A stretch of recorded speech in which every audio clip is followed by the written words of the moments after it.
Okay, with the Last of Us 2 debacle that's been going on, and debacle that's been going on, and all the other crazy stuff that's happening within the gaming industry, all of this just hubbubaloo of crap that keeps going out and going out and going out. As well as a lot of people getting upset at certain things, in which for a while when it comes to current video games, in which now, um, you got was that Ubisoft basically implementing the system, in which case if you don't agree to the Ubisoft like terms of service for their new thing, you basically can't play any of the games that you already purchased, which is also becoming a major threat in the video game industry. Like the concept of you now paying or being or having to be a part of something to play your video games rather than being able to physically purchase your video games, which is what we've been doing all this time, but more so just being like a download, in which case you will only be able to play your game if you're able to open up um, different access sites like Epic Game Store or Steam, and where in turn, like with those games, with the stuff off of there, if you purchase your game off of Steam, you don't own the game. You're only able to play the game as long as you have access to Steam. And a lot of people don't really register that, but that's an actual thing, and it's something to be worried about, because if any point in time Steam was to shut down, knock on wood that would happen, because I also have some games that I own from that I can only play if I access Steam. But if that was to happen, then you're incapable of playing those games anymore. You can't get your money back. There's nothing you can do because you do not own a physical copy of the game. You only own the rights to play the game through Steam. So, with that being something that a lot of people don't really get, and Ubisoft doing what they're doing, which can ultimately mean that, at any point in time, all of the games that you have through Ubisoft, if you were to go through direct downloads, which a lot of people do rather than get physical copies, and honestly, I urge you not to do that. I'm one of those people who prefer to have a physical copy of the game rather than to download it. If it is something that I download, I tend to let it be something inconspicuous. I could care less if I was unable to play it anymore. If I spent like $12 or $10 on a game and I only got the direct download, like I'm totally fine if it's like I can't play that on my PlayStation or anything like that. I'm cool. But I still have physical copies of games that if I was to spend $60 or more, I want a freaking physical copy of said game.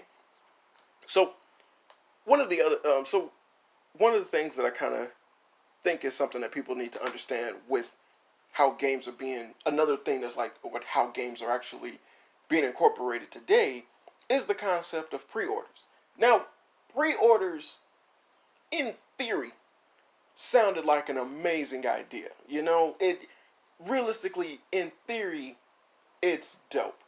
And I say in theory only because if games were still made with the same type of finalization that they had back before they were able to give out patches, then yes, a pre order is very well justified and something that will be ultimately welcomed, because the finished product of the game is the finished product. Now that we have a multitude of concepts where they release games and they could give two shits if it's done or if there's anything to be reworked or anything like that, and then they just release it, and then you're fucked. So now with the concept of pre-orders, I find that it's incredibly stupid, because we know for a fact that the idea, or that the fact, or that this game will be completely polished is it's just a pipe dream. Like, that's not going to happen. They do not do that anymore. They release games that are barely finished, or they might have some type of glitches that people will go out of their way to either discover, find out, or just through the multitude of people who play said video games, they will notice, take note, and bring up the fact that, hey, all of this is happening, and then the developers are able to send out patches to fix the game to make it far more polished. So, with that being the case, why the hell would you pre-order at all? One of the things that try to justify a pre-order is that they'll give you certain stuff, a steelbook, a figurine, shit like that, or like idiots who buy a game that comes in a bundle that gives you the console to play the game, which then is also like, then why the fuck wouldn't you have the console already, but those people are weird collectors, and then they wind up selling the console, but it sells for slightly less than what they got. Stupid. Really stupid. But it's just the idea behind pre-ordering is something that probably should have been disavowed a long time ago.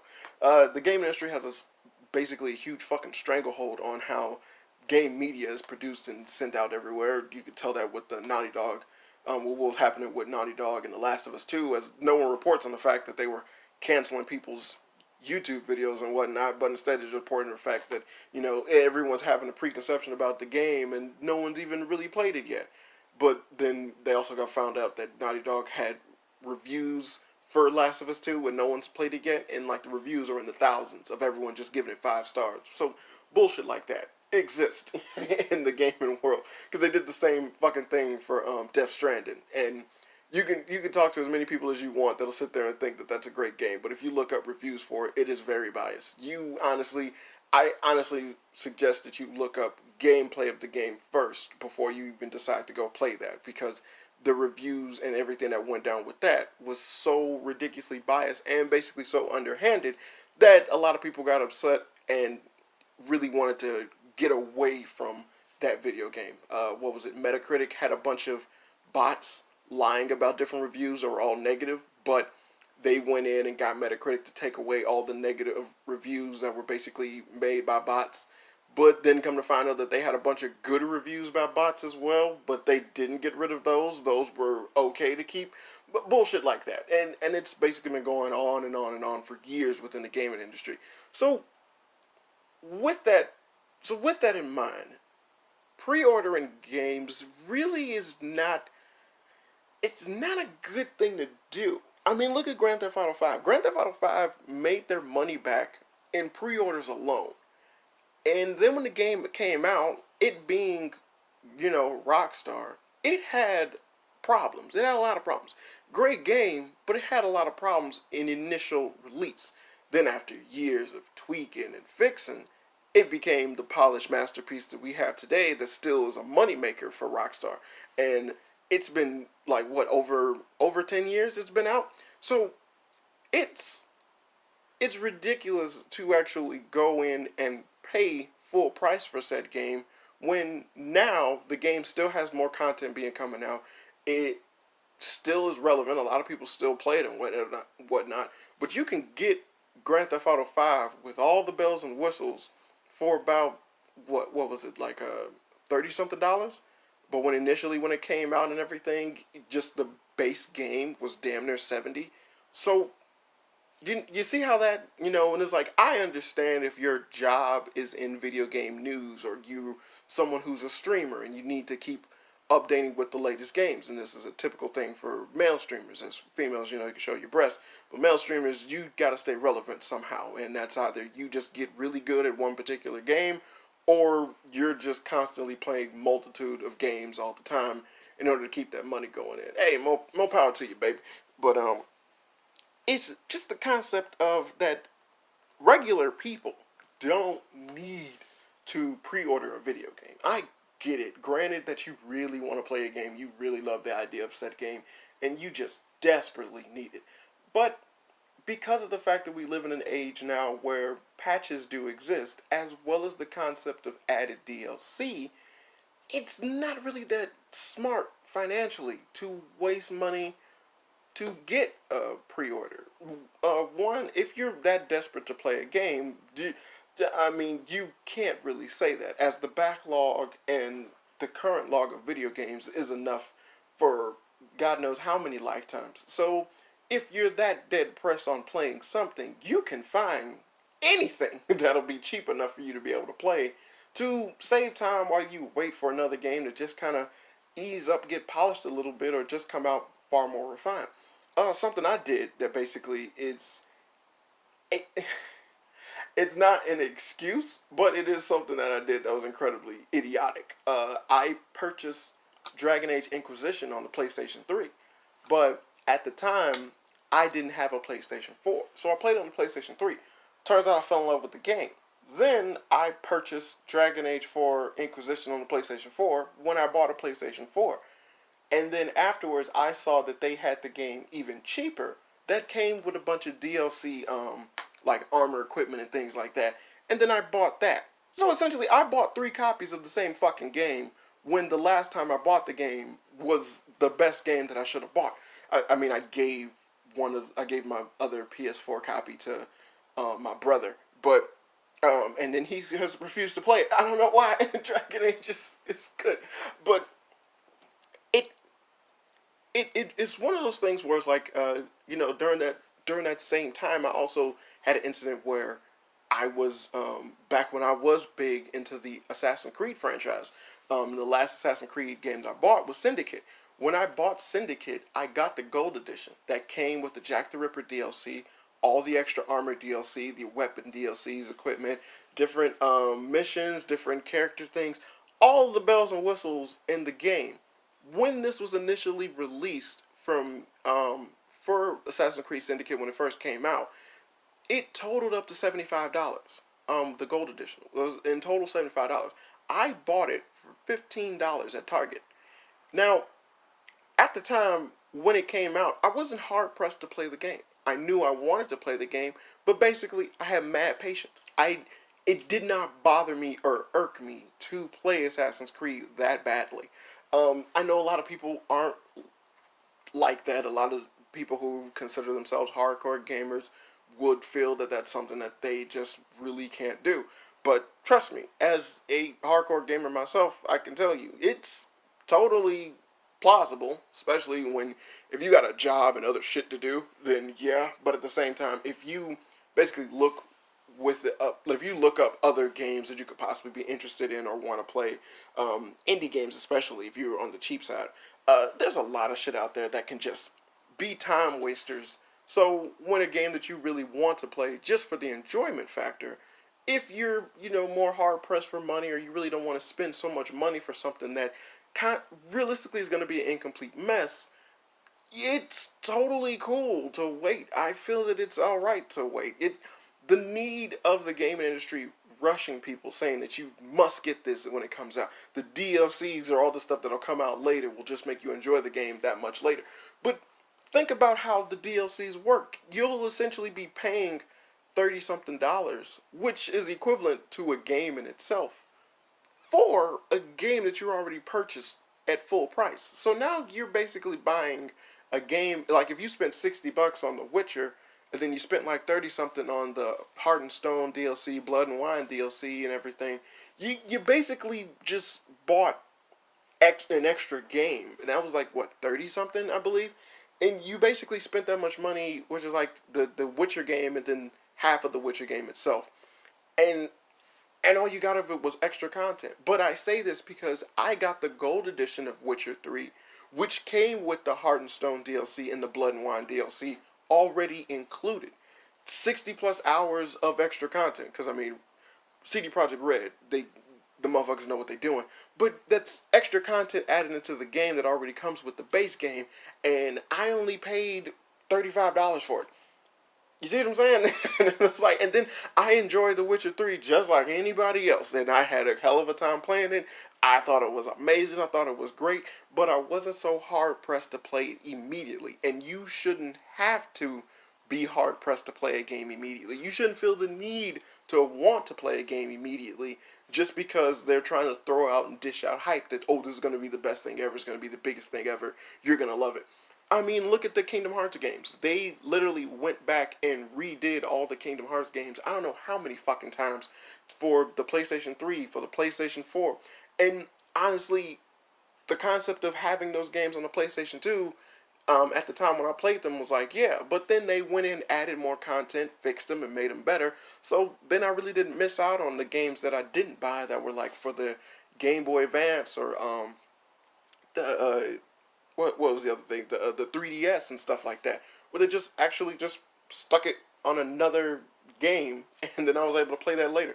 I was able to play Dream Drop Distance for Kingdom Hearts in one of the games that I bought, and basically I was like, hey, I didn't need to go buy a 3DS or anything in order to play this game, but I'm pretty sure a lot of people did buy a 3DS in order to play that game. So you can see how basically it kind of plays in your favor as a gamer, and just money wise, if you're trying to save up, to wait. It's totally cool to wait. Considering the fact, like, I have Final Fantasy 15. I haven't beat Final Fantasy 15 because basically I got kind of bored playing it, and then I just kind of pushed it away, and I've been waiting all this time. And I got it when the game first came out. Now, there are some games that I also, I can say, like, yeah, I also had the sin of getting it as soon as it came out, but I'm human, and it was like, I have things that I've considered my absolute favorite, but I didn't pre-order those games, but I did go and buy them as soon as they came out, and I was like, hey, this is released, I'm gonna go get it. But uh, I had that with what the hell game was I talking about? Um, oh Jesus Christ, I forgot. Right, Final Fantasy 15. In Final Fantasy 15, I now see that they have the Royal Edition, which comes with all the DLCs, the season pass, and basically a whole bunch of other extra crap that I could have gotten if I just waited a little bit. And then now that game is selling for like $30. And and it's like, yeah, it's been a while since Final Fantasy 15 has came out, but at the same time, I'm not currently playing Final Fantasy 15.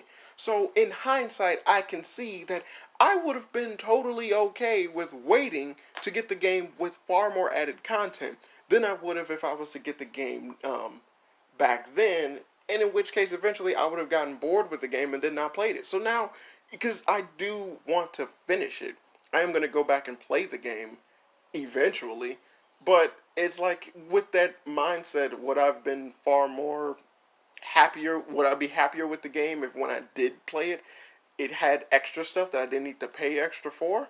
You see what I'm saying?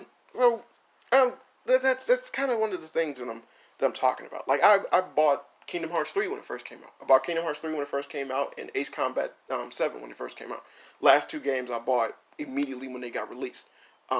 Simply because I'm a Kingdom Hearts fan, diehard fan, and I love the Ace Combat series. Like, God, do I love it! And when I played both games, they were fantastic. Then come to find out with Kingdom Hearts 3 they released, they said they were dropping a DLC for it. The DLC for the Kingdom Hearts 3 game, it was like $35, and I still have not bought that. And I'm totally cool. I'm fine. I'm not losing blood. I'm not going crazy.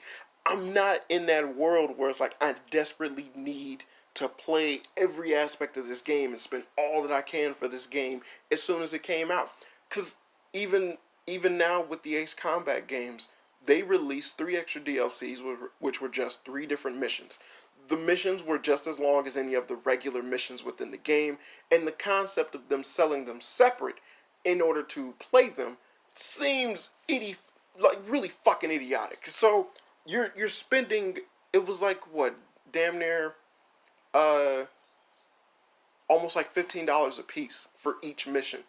And that's 30 something for three missions in a game that has like 20 missions. So you see how stupid that sounds? But I just didn't play them. And recently I purchased them. I purchased them after so long when Ace Combat 7 came out and they released the DLCs, which I believe they released them um, like in November and December. And, they took time or whatever to release them. And it was like in November and December. And then I just purchased them a couple of days ago. And they had them in the store for half the price. And I was able to get the season pass for not half the price, but the season pass itself was like $24. And I got it for $12. So you see how that worked out in my favor. I got to play missions that I wanted to play, but I thought it was stupid to pay money for because the fuck? It's like I already bought the game for so much and you're giving this other DLC. There's nothing I can do to go against them giving away the DLC. I want to play that. This is why they're doing it. Fuck me, there's nothing I can do about that. But the concept of me getting it immediately when it came out, considering all those people who basically jumped on that because it was like, oh, what's coming out? I need to get this, and then they did it, and then like with me, it was just a mission. Then it was over with. You see how I can sit there and go, that's kind of idiotic, and I'm pretty sure in hindsight, a lot of them were like that as well. When if so facto, if they just would have been a little bit patient. understand the concept that, games get old over time. Then when sales start to decline, shit start getting slashed, It's like half off. Price goes down.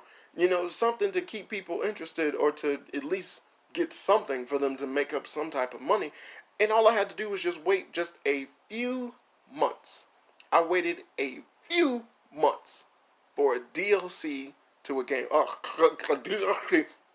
For a DLC to a game that I really enjoyed.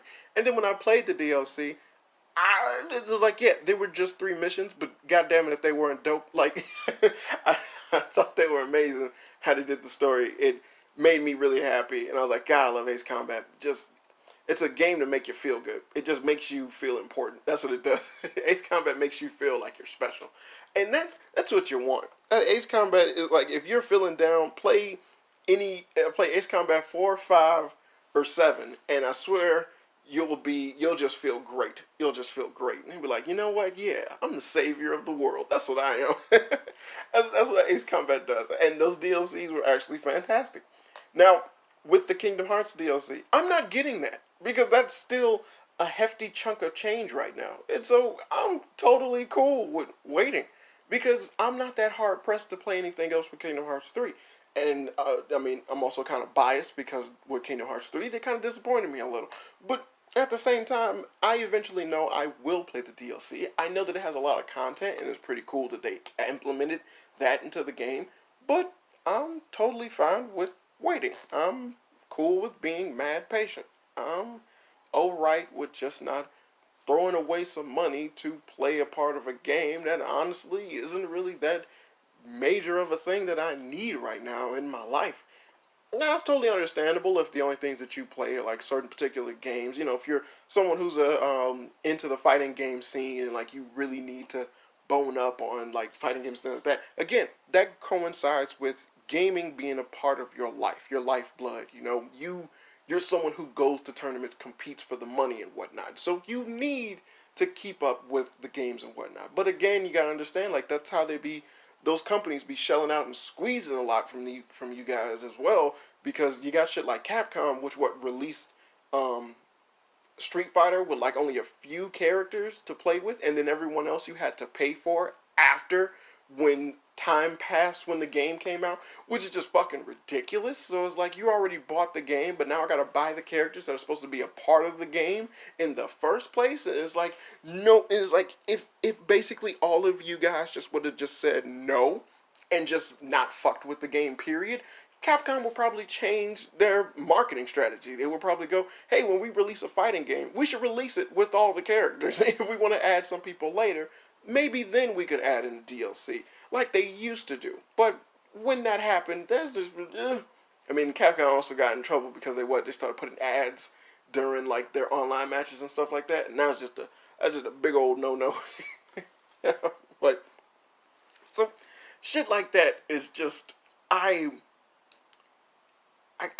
think about, and it drives me crazy because of the fact that it's like you got so many people losing out so much money because of some shit that basically they could have controlled if they just kind of were a little bit patient. One of the things that I always take into account is the fact that some people pre-order games just off of the aspect that it's a sequel, or they heard from someone else that it's supposed to be a really good game. Word of mouth. And you now, most of the time you'll have games that sequels will actually sell better than the originals. This is a fact. And with that is because, much like with movies, people are more inclined to see a sequel than they are to see the original thing, because word of mouth. I told you how this original movie was great. They're making a sequel about it. Well, I'll just go see the sequel. I'm pretty sure I can understand it based off of what you told me. Cool. And people think like that. I can't, but people think like that. There are some people out there who think like that. So you got the game like The Last of Us 2 that's out, and you got so many people who pre-ordered the game without knowing anything about the game, which is a very story-oriented video game. So you have people pre-ordering that game, leaks come out about the game's story, which within a story-oriented video game is the biggest sin. Now you're stuck, and it's like, if you were new to the game series, or you wanted anything to be, if you wanted to check this game out because you heard a lot of good things, and you were interested in it, it would have been fine to not pre-order the game. If anything, it's smarter to wait for the game to get released and then look at how the gameplay is. See some of the games, not just through trailers, but look at some of the game and how it's implemented or how more so things are brought to light. So you can see if whether or not it's something that you would be interested in. Now, even if you are interested in it, it's still a long shot for the game to be something that you would care for. So use the word of mouth. Wait till someone else gets the game and they can tell you whether or not it's worth getting. Don't say stuff, it'd be like, don't spoil the story, but was it fun? Yeah, it was fun. Cool. Woo. Thirsty.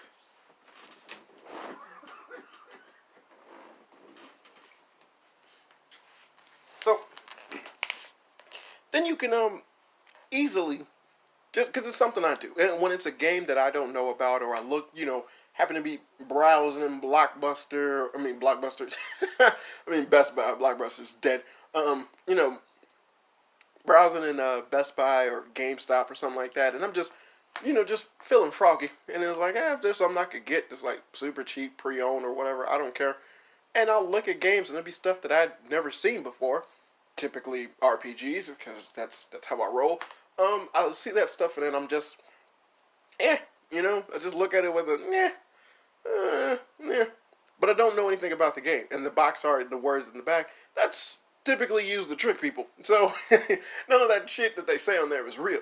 A fast-paced RPG with amazing new battle systems, and it's like it's just turn-based. Bitch, don't lie to me. And it's like all my questions will be answered when I just pull out my phone, look up gameplay footage of the game, and if I see anything that I like or see anything that I don't like, I don't get it. I don't fuck with it. There's nothing to worry about. I don't lose out on anything, but I gained so goddamn much. I didn't waste money on a game that I didn't want. I didn't waste time trying to play something that I knew I wasn't gonna like. And I didn't waste my time or anything. So it's like, but that's the same thing can be applied to brand new games. And it's like, just because you feel that it's something that you desperately need or like you really need to play it, it's totally cool to be patient. You'll actually gain more in the long run. It's fine to wait for a game to release.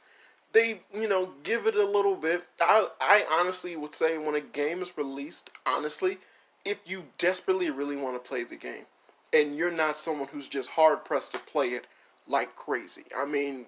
With me and Kingdom Hearts 3 was supposed to come out God knows how many years ago, and I'm a huge die-hard fan. So when it came out, of course I jumped at it. But that goes with the fandom. But it's like, if you're not someone who's a die-hard, hard-pressed fan, then by all means, waiting at least a month to 2 months for a game just to get polished enough. If anything, a month. Just for them to add in certain patches and whatnot to fix the game so you'll be fine.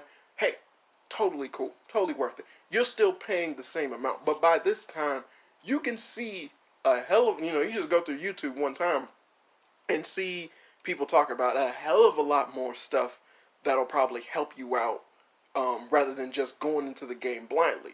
If someone implements or tells you about how the story progresses or something happens to a character that's the only thing that you care about in the game, you don't get to waste your money. It's like if you're just interested in the story, you can just watch someone do a playthrough. It's like shit like this happens, and this is actually a wonderful mindset to have when approaching brand new video games because of the fact that it helps you save time and money, which a lot of people don't think about. They just go, "Oh, game, I'm gonna get," and you shouldn't. You really shouldn't. It's just something that basically it's something I've been thinking about since CD Projekt Red got Cyberpunk 2077 coming out. Now, so many people want to get Cyberpunk 2077. That game, to me, I was like, this is the only game that's coming out now that's worth anything. It's the only game that I can see that, like, basically I was like, I'll get that. Like, nothing else is coming out that I even give a shit for. I don't care for The Last of Us 2. There's, what they announced, the fucking Assassin's Creed Vikings, and that basically was just a movie trailer, and everyone started losing their shit over it. And it's like, Ubisoft does this all the time. Remember the trailer for Assassin's Creed Unity? That shit was amazing. That trailer is just the bomb. Assassin's Creed Unity is garbage. So, and then I didn't buy it. So, I lucked out on that one. And that's one of the reasons why I waited. So, um, and then it's like Cyberpunk 2077 coming out. So many people pre-ordering it. So many people think the game's going to be amazing. But I see Cyberpunk 2077 in the crust of what happened between me and Dragon Age Inquisition. Because of the fact that we're now about to get a brand new slew of consoles. And so with that being said, the idea of believing that a lot of the games that are about to come out soon won't be cross-platformed on both the PS4 or the PS5 or the Xbox One and the Xbox Series X, you're out of your fucking mind. If you seriously believe that they'll only be on that individual console and nothing else, you're out of your fucking mind. So, would it be wise for me to wait until, I give it a minute for the PlayStation 5 to be out? Because normally with the PlayStations, they come out with better designs, far more gigabyte holding, a wonderful bundle, shit like that. If with consoles, I always say give it a year before you decide to buy a brand new console. I mean, even if the console came out right now, what fucking games would be out to play them on? Nothing. So I have a lot of people like that harp over, oh, I'm getting a PlayStation, and it's like, for what? There's nothing coming out, dude. It's like, what exactly are you going to play? There's nothing out. Like, you can give it a minute. Just give it a minute. And like with brand new consoles, I always say like a year is a wonderful thing to do, and it's best to do a year and some change, because when you get them on the holidays, that's when a lot of deals happen, and you get it for the low along with the bundle of with like probably an extra controller or a game or something like that. So, like with me, I got my PS4 with in the Uncharted bundle. It came with Uncharted 4, which is an amazing game to play. It came with Uncharted 4, but I also got like 3 other games, and I got it all for like $130, $138. The yeah, no, $180 altogether. And you might think like that's impossible, but yo, man, coupons is a motherfucker. It's like you gotta know how to work the system, baby. And I'm telling you, you get everything you need and everything you want. But so with that, and it's like with Cyberpunk 2077, I really want to play that game. I know that game's going to be amazing. I keep looking at different information and stuff like that, them talking about the game and how they're implementing stuff. And yeah, those people went crazy with like the picture and like with the tranny in the picture. It's just fucking retarded. But it's something that I really want to play. But I'm mad patient, especially after they announced that they're going to implement DLCs that like they had in The Witcher. And I was like, oh, hell no. So then I could just wait just as long as I did for The Witcher 3. And then hopefully, even like if I get to the point where I'll be like, you know what, I can get this now. Or like I'm cool with whatever. I can be like, I can get this and then buy the DLCs later. Or I can get into a pack that they might have a gold edition or something like that. Which a lot of games just release off rip like that. They'll go, we'll have gold. And it comes with just the season pass thing also to it. And then you just get all the DLCs later. So anything, any of that, it's like I'm fine with any of that. And you just basically get the game, play the game, when it's right for you. And then if anything, that would be a game that I would buy when I get a PlayStation 5, so I have something that I really want to play with better graphics, better runtime, all the bells and whistles that come with playing on a 5 rather than a 4. Hell, I'm running out of space on my 4 anyway. But it's just the concept of pre-order is something that basically is kind of archaic right now. You don't need to do pre-orders unless you just. It's just your life. Your lifeblood depends on playing games when they first come out. If you're a game reporter, then yeah, you desperately need to get a video game as soon as it comes out. If you're not, then no, you don't need to worry about this shit. So it's just something to think about, something to mull over when you're trying to purchase that game, when you're trying to get that new update or anything like that, or when you think that this game's going to be the game that I need to get. You and your friends are all talking about it and coercing about it. And it's like, honestly, if you are cool with just waiting, it's like, you should be cool with waiting. Shit. But, yeah, alright, that'll be it. Yeah, I gotta go. Shit. I'll probably have more to talk about later. As soon as I do, I'll let you know. This has been Fun with Flame, and my name's Daniel LaFlame. As always, people, hope you have fun.